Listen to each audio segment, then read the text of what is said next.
Shannon Sharpe and Chad Ochocinco just spent a full segment breaking down one single clip of Todd Monken, and by the end of it, Unc and Ocho landed in two completely different places. And a separate Cleveland sports show is now asking out loud, on camera, a question nobody wanted to say first. Is Todd Monken already moving on from Shedeur Sanders? Before you laugh that off, listen to what actually happened this week. He was awesome. I mean, you talk about somebody that really understands the long game. That really, I think, has come to understand the long game, right? That's Todd Monken, in his own words, talking about Shedeur Sanders, days after handing the Week 1 job to Deshaun Watson. Shannon Sharpe heard that clip and basically melted. To him, that's a head coach protecting a young quarterback's future in real time. Chad Johnson heard the exact same 11 seconds and went somewhere completely different. At least it's very short. I'm telling you, they got to come out that gate either 2-0 or 1-1 coming to that third game. The way Ocho frames it, that line reads less like a warning to Shedeur and more like a warning about Watson. 2-0 or 1-1 out of the gate, or Monken's whole long game speech starts getting read very differently. And that different reading is exactly what a Cleveland-focused sports show floated less than a day after this clip went up. The only thing that makes sense is if he was not going to be the quarterback too, which, I'm saying like maybe they move on from him. Yeah. Do you think that's possible? Sit with that for a second. That's not a fan account on social media. That's not a rage bait channel. That's a Cleveland-focused sports show, wondering whether the same quarterback Monken just praised for understanding the long game might not actually have a long game left in Cleveland at all. So which is it? Is Todd Monken quietly building toward a Shedeur Sanders era, or is he saying all the right things about a guy he's already preparing to let walk? Here's what I want you thinking about for the rest of this video. Does Todd Monken's own behavior this week actually match what he just said on camera, or is there already a gap between the two? Let's go through exactly what he said and exactly what he's done. First, the case that this is real, because it's not just Shannon Sharpe reading tea leaves off one soundbite. There's an actual pattern here if you're willing to look for it. Shedeur is the first guy that defends their relationship, how, yes, it's a competition, but he loves Deshaun and wants him to do the best that he can possibly do. And if Shedeur wins the competition, he wants to win it on his own merit. That's Joe Thomas, a Hall of Fame Browns legend who knows that locker room and that organization better than almost anyone covering it from outside, describing how Shedeur has handled every part of this. Not letting reporters drive a wedge between him and Watson in interviews, wanting to win the job outright instead of by default. If a coach is looking for reasons to be patient with a young quarterback, that's the kind of maturity that tends to help the case. You can tell Todd Monken definitely likes Shedeur. Short, simple, but Shannon Sharpe has been in enough locker rooms and enough front offices to know what it sounds like when a coach is just managing a roster versus when a coach is actually invested in a guy. And his read, sitting across from Ochocinco, was that this is the second one. Now here's the problem. None of that explains what Monken actually did 2 days later.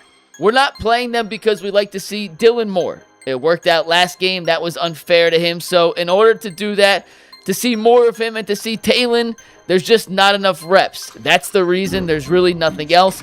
That's Monken explaining why Shedeur Sanders, the guy he just praised for understanding the long game, is not scheduled to play a single snap in the Browns' final preseason game. Not 2 series, not a single drive. 0. The reasoning is that Dillon Gabriel and Talon Green need the reps more to sort out a battle for the third quarterback spot. Read that again and ask yourself if that actually squares with everything Monken just said about investing in Shedeur's development. If your starting quarterback stinks and is, one of, if not the most injury-prone quarterback in the league, and you think there's a reasonable chance Shedeur Sanders might have to play, why wouldn't you? If he has things to improve, which you just said he has things he needs to improve, why would you not play him over guys who are less likely to play? I don't understand that. That's the ultimate Cleveland sports show, and they're asking the exact question that puts pressure on the long game narrative. Worth saying clearly here, Monken never promised Shedeur the starting job. The long game was always framed as development, not a guarantee he'd be QB1 by any specific date. But if Shedeur is genuinely the guy you're developing for the future, and Monken himself has said there are still operational things Shedeur needs to clean up, getting plays out faster, getting guys lined up quicker, then the preseason finale is one of the last live reps he gets before real games matter. And Monken chose to give those reps to 2 players competing for roster spots rather than giving Shedeur another live game audition. It's also worth noting Shedeur isn't exactly starved for preseason tape. Per multiple reports, he went 9 of 11 for 74 yards with a touchdown and an interception in Cleveland's game against Buffalo, a real evaluated outing, not a total blackout. That doesn't erase the question of why he's sitting the finale entirely, but it does mean Monken, like Shedeur, and Monken didn't play him in one specific game, aren't automatically a contradiction. Coaches make roster management calls like this for reasons that don't always track with the bigger narrative. Still, this is where the theory stops being paranoid and starts being at least worth asking out loud. There are at least two obvious ways to read benching your backup quarterback, the guy currently one snap away from starting, for an entire game. Either you're being unusually cautious with an injury risk on a player you're building around, or the reps are just going where the roster bubble is, and there's less to it than it looks. And it's not like the ultimate Cleveland sports show stopped at one theory. To be clear, this next part is speculation, not something anyone has confirmed. They floated the idea that Monken might not want Shedeur playing well in this exact game, on the off chance a strong outing against New England reopens the entire quarterback conversation right before the regular season starts. But the hosts themselves backed away from that theory almost immediately. If Cleveland actually cared about optics like that, they argued, they'd never have made the Watson decision this publicly in the first place. Still, the fact that a theory like that even came up in the same segment tells you the official explanation isn't landing cleanly with the people who cover this team every single day. So where does that actually leave things? Because here's what I don't think you should do. Pick the version of this story that's more fun to be angry about. Todd Monken has given you real, specific reasons for both sides of this. He said the reassuring thing on camera, and Joe Thomas, someone with deep knowledge of the Browns organization, backs it up with what he's seen firsthand from both Shedeur's attitude and Monken's coaching style. I think he's earned a lot of equity with the Browns fan base because he tells it how it is. That's Joe Thomas's actual read on why Cleveland fans trust Monken more than they trusted the last coaching staff. He doesn't spin things. He tells you exactly what he's thinking, good or bad, and lets the results speak. Which, if you take that read seriously, means the guy who told you the reps went to Gabriel and Green because there weren't enough to go around probably isn't lying to your face about the reason. It just might not be a reason that lines up neatly with a warm, sponge and long game soundbite from 3 days earlier. Both things can be true at once, and that's actually the uncomfortable version of this story instead of the fun one.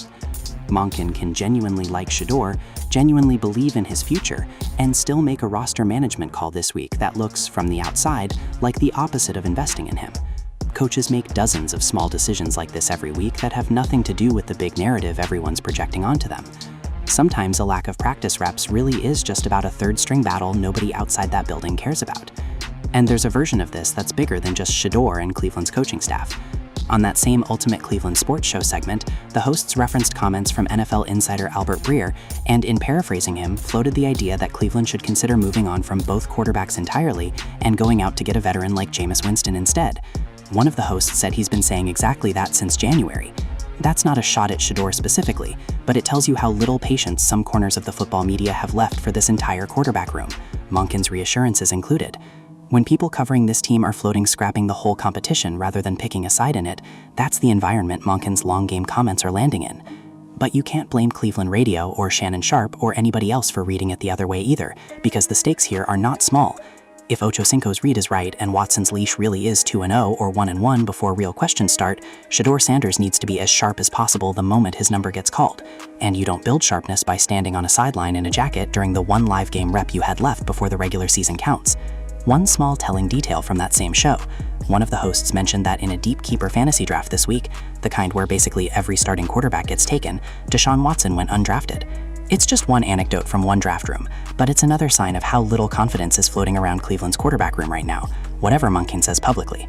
Which brings up the part of this that isn't football analysis at all. It's just two grown men who've lived this exact situation themselves.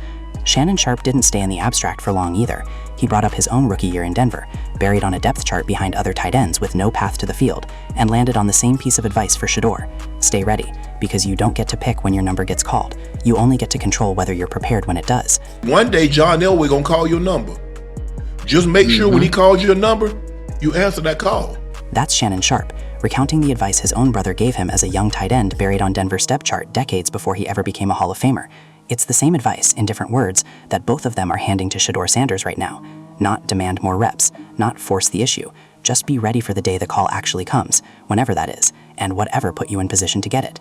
The show's NBA guest backed all of it up from a completely different sport, describing his own early years buried on a bench behind established stars before a trade finally opened his opportunity up. His whole point to Shedeur, through the screen, was that the waiting isn't wasted time. It's the part where you actually become good enough to make the most of the one shot you eventually get. So here's where I actually land on this. Todd Monken's words this week were genuine. I don't think he's cynically managing a story he doesn't believe.